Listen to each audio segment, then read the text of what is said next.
The air in the penthouse was thick, not with the usual scent of expensive cologne and jasmine, but with the suffocating weight of finality.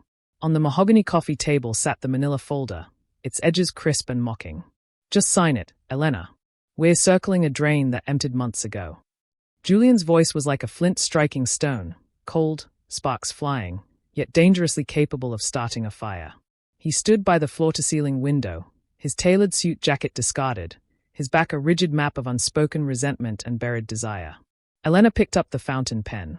Her hand trembled, but not from sadness. It was the electricity humming between them, the same current that had once kept them awake until dawn, now twisted into a knot of pride and heartbreak. She looked at the line where her life as his wife was supposed to end. "Is that what you want?" she whispered, her gaze tracing the sharp line of his jaw as he finally turned to face her. "You want me to walk out that door and never look back?" Julian didn't answer with words. He crossed the room in 3 predatory strides, his shadow swallowing her whole. He snatched the pen from her fingers, but he didn't put it to paper. Instead, his hand found the nape of her neck, his thumb tracing the pulse point that was hammering a frantic rhythm against his skin. "I want to hate you," he growled, his breath hot against her lips.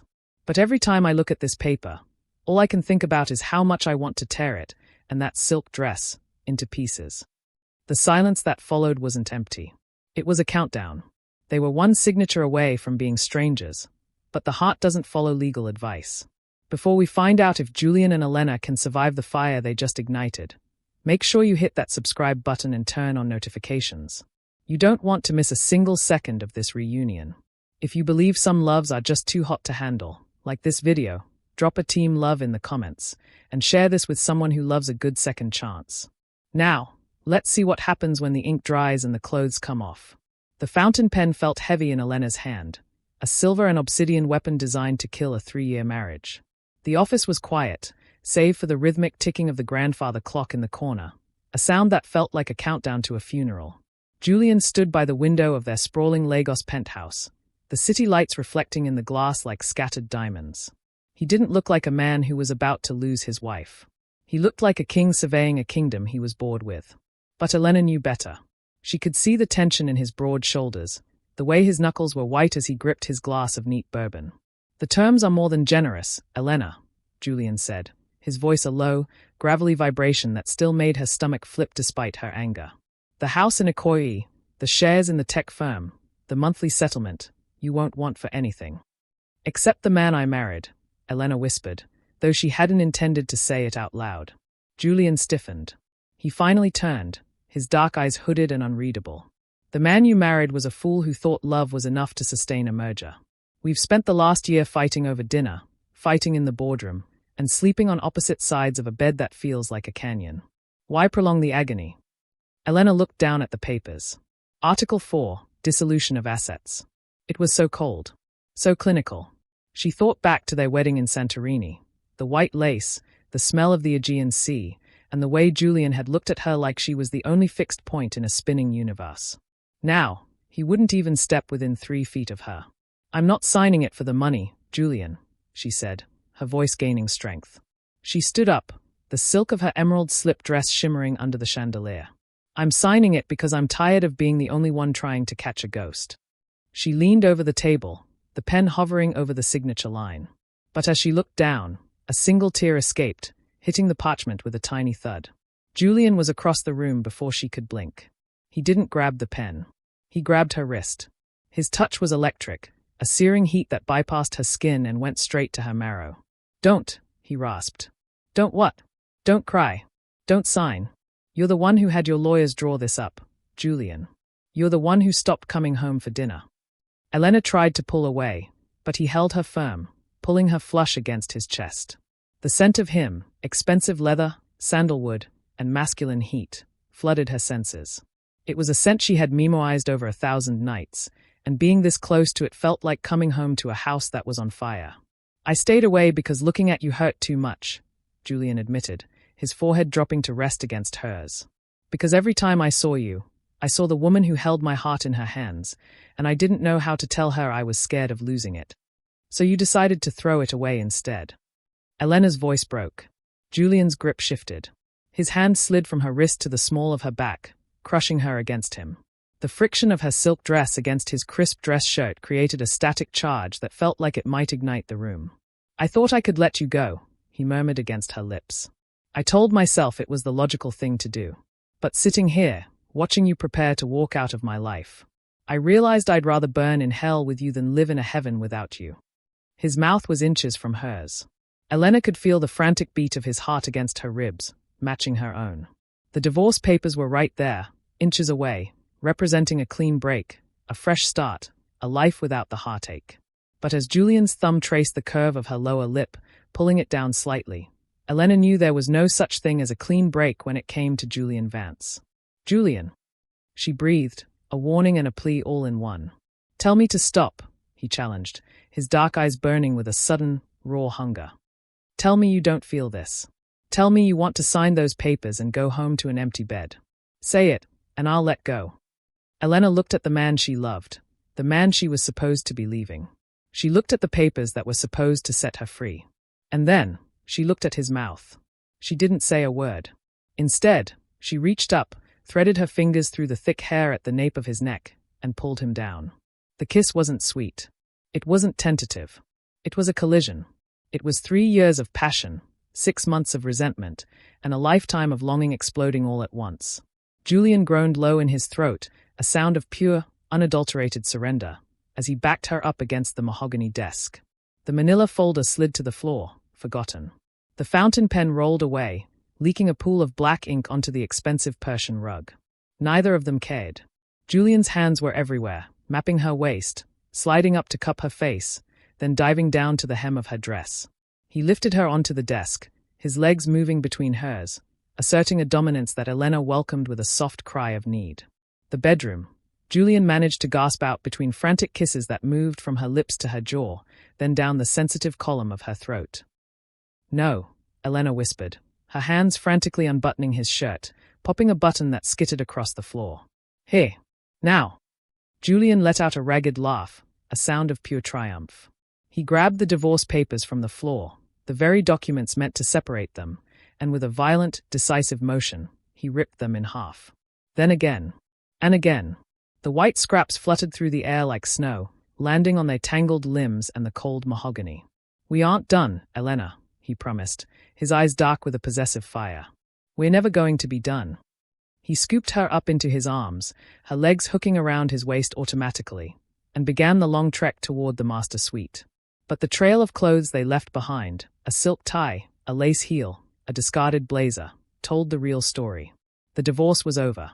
The war, however, had just entered its most dangerous, delicious phase. The walk from the study to the master bedroom felt like a blur of friction and fire.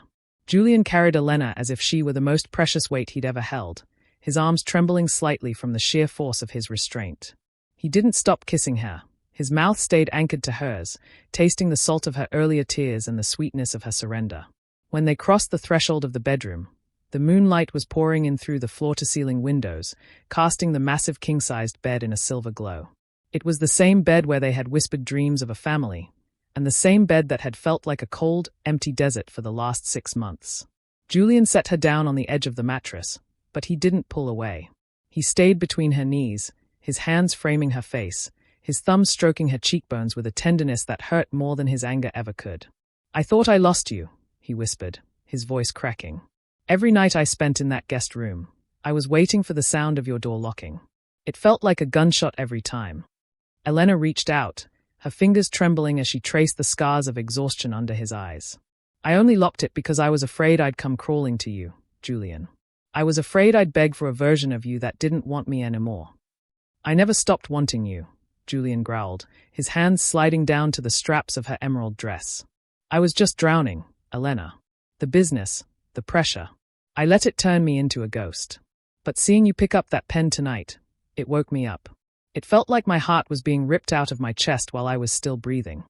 With a slow, deliberate movement, he hooked his fingers under the silk straps. He paused, his eyes searching hers, asking for permission one last time. Elena didn't say a word. She simply leaned forward and pressed her forehead against his, her breath hitching. The silk slid down.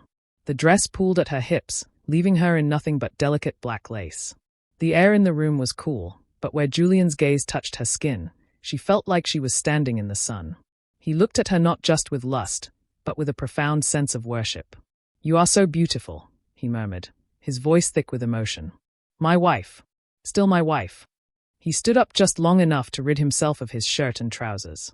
In the moonlight, Julian looked like a statue carved from obsidian, broad shoulders, a chest that bore the marks of a man who carried the world, and a vulnerability in his eyes that he only ever showed to her. When he joined her back on the bed, the mattress dipped under his weight, and suddenly, the distance that had defined their last year vanished. The intimacy was slow at first, a rediscovery of maps they thought they had forgotten. Julian's hands were large and warm, moving over her skin with a possessive rhythm.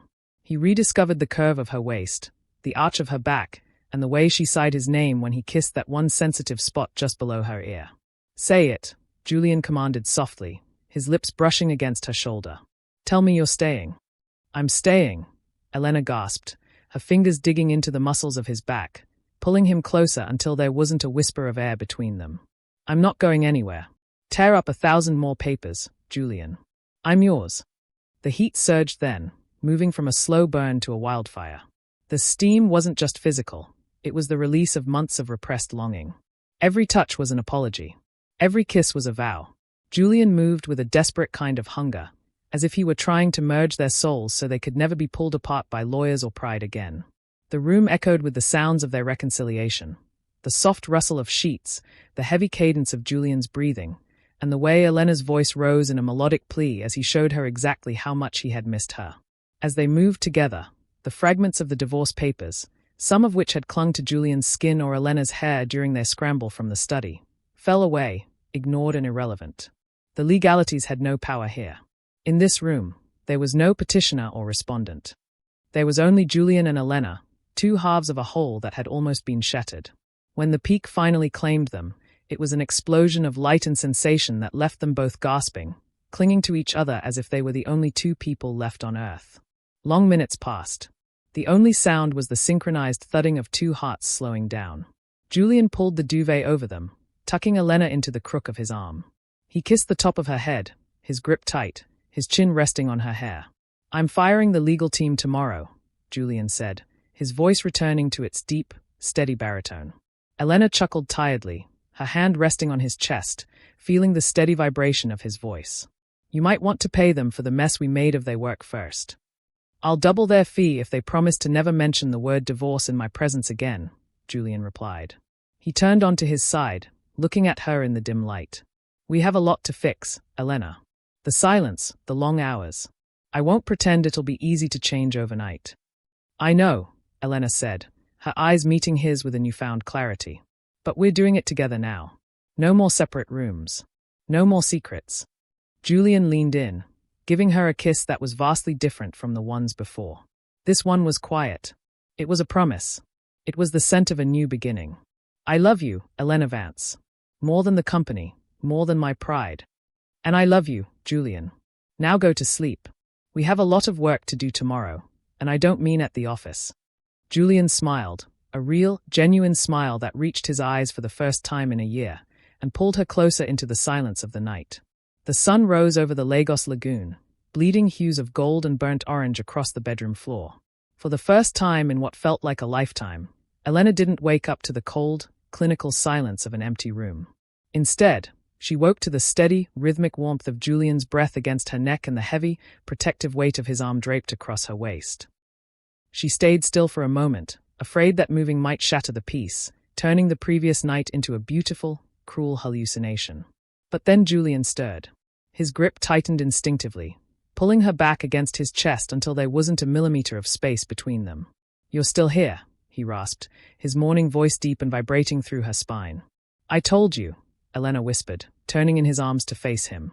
Her hair was a wild halo on the pillow, and her skin still bore the faint glow of their reconciliation. "I'm not going anywhere." Julian opened his eyes. The hard, calculating gaze of the billionaire CEO was gone, replaced by a raw, naked devotion. He leaned in, his lips grazing hers in a slow, lingering taste of a new day. "I had a dream that I signed those papers. I woke up with my heart pounding, ready to kill someone. Then I felt you." He sat up, pulling her with him. On the floor, the wreckage of the previous night lay in plain sight. The emerald silk dress, his discarded shirt, and the white confetti of the destroyed divorce decree. "We need to make it official," Julian said, his eyes narrowing slightly as he looked at the torn paper. "Not just for us, but for everyone who thought they could profit from our downfall." "What do you mean?" Julian didn't answer immediately. He rose from the bed, unabashed in his powerful physique, and walked to the intercom. "Joseph, call my legal counsel. Tell them the meeting at 10 is cancelled. In fact, tell them their services are no longer required for any personal matters. And Joseph, bring up the finest breakfast the chef can manage. We're celebrating." For the next hour, the penthouse was transformed. The heavy gloom that had hung over the halls for months vanished, replaced by a frantic, joyous energy. But amidst the luxury of the breakfast spread, Julian's focus never wavered from Elena. He fed her grapes and pieces of croissant as if she were the only thing in the world that required his attention. "I have a board meeting this afternoon," Julian said, sipping his black coffee.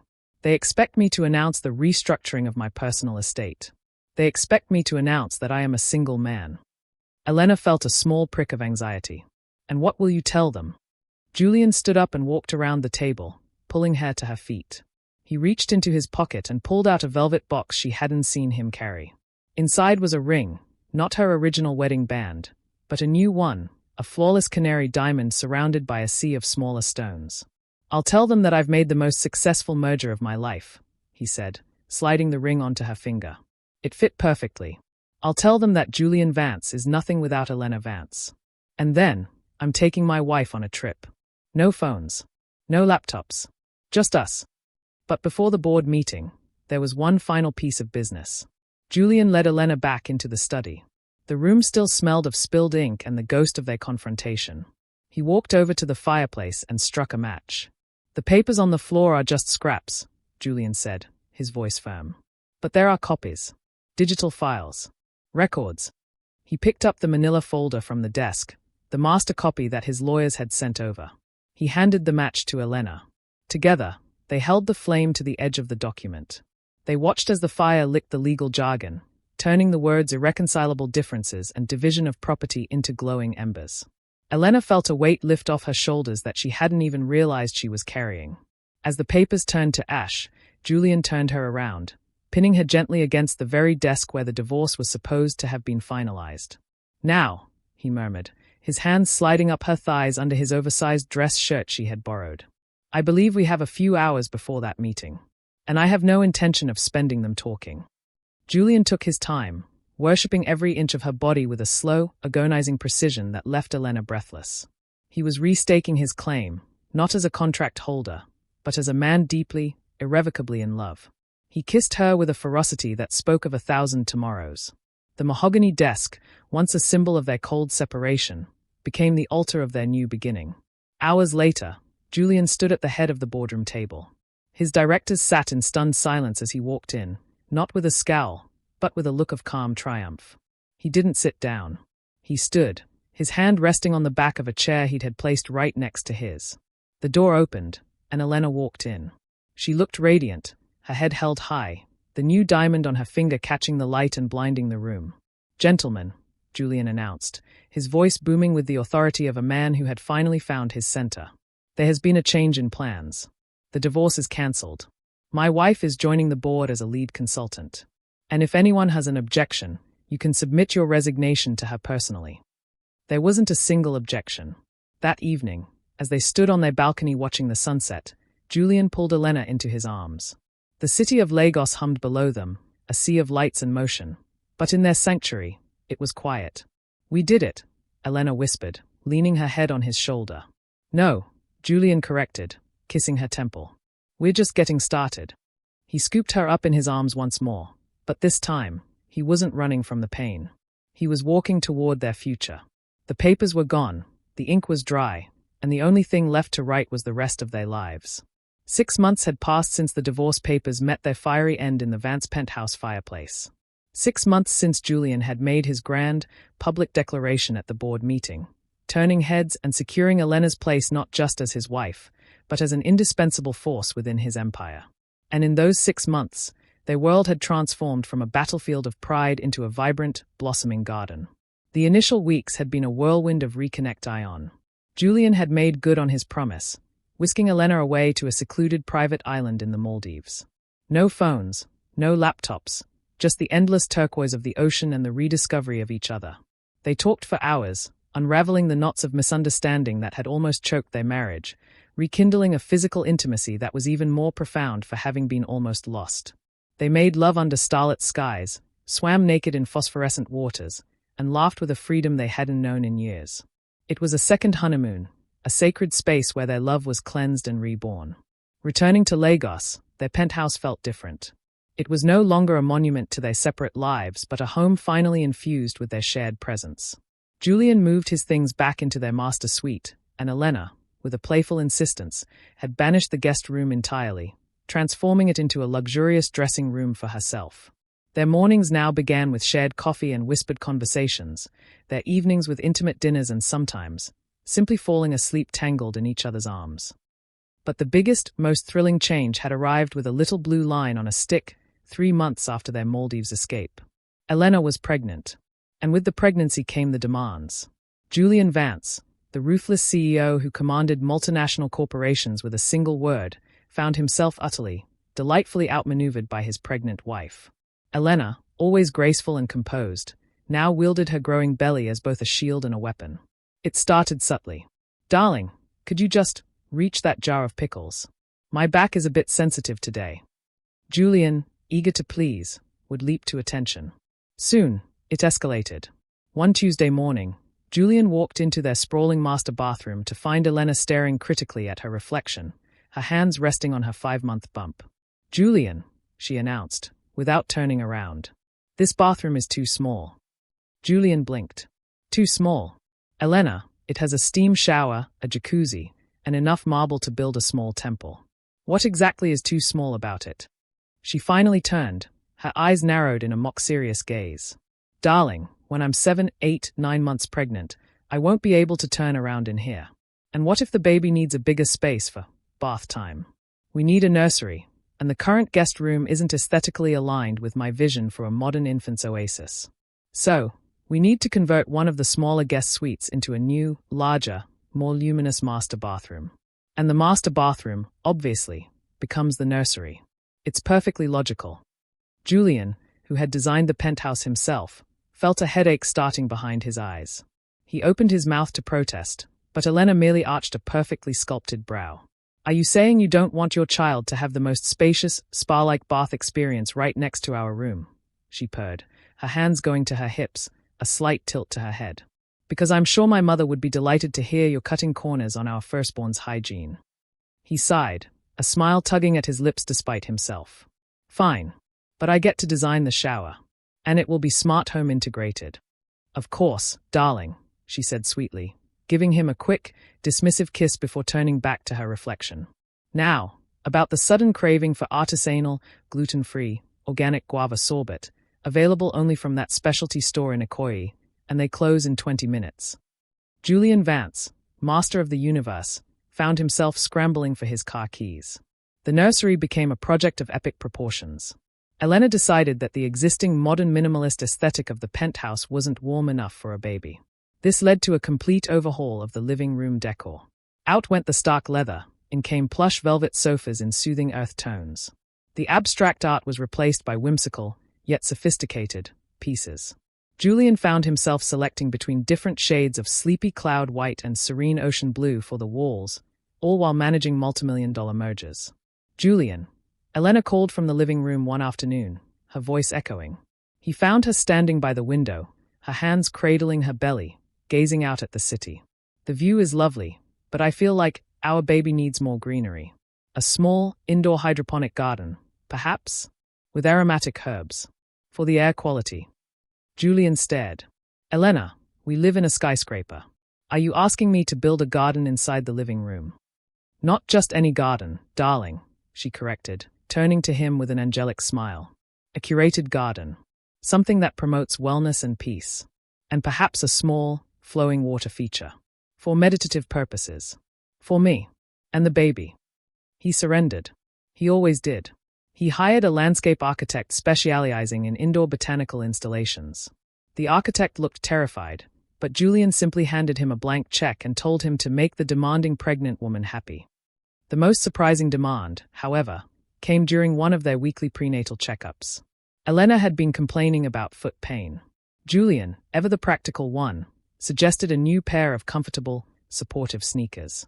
Elena, however, had other ideas. "Darling," she'd said that evening, propped up in bed, a small mountain of silk pillows behind her. "My feet are expanding. It's a miracle of nature. But these shoes, they just don't offer the holistic support I require. I think I need a personal foot masseuse. Daily, with organic essential oils. And perhaps a heated foot bath in every room I frequent." Julian choked on his tea. "A foot masseuse? Elena, you have a spa in this building. I can hire someone to be on call, but in every room." "It's for the baby, Julian," she said, her tone suddenly softer, more vulnerable. "Happy mummy, happy baby. And my feet are just so tired. Think of it as an investment in our child's prenatal well-being." He was helpless. The next day, he interviewed 3 highly qualified masseuses and installed heated foot baths in their master bedroom, the study, and even a discreet one in the newly expanded, spa-like master bathroom. Their love life, far from dwindling with the pregnancy, had become even more intense, fueled by a deep joy and the anticipation of their child. Elena might be demanding during the day, but by night, she was soft, tender, and incredibly passionate. The pregnancy had filled her out in all the right places, making her even more alluring to Julian. He adored the sight of her growing belly, a testament to their rekindled love and the future they were building.